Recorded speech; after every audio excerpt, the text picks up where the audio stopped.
To all CCC members, leaders, officers, and pastoral staff, maayong adlaw sa inyong tanan.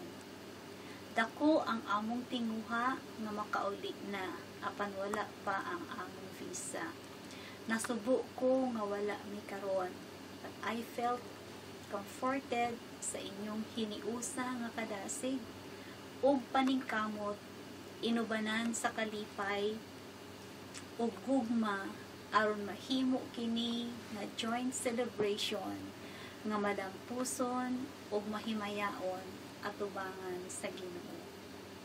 Sa katapusan dasigon ko kamo sa pulong sa Dios nga makita sa Galatians 6:9 nga nag-ingon, dili kita magakakapoy sa pagbuhat sa maayo kay sa iyang panahon magaani kita kung kita dili magakaluya. Daghang salamat ug happy Thanksgiving and anniversary sa inyong tanan.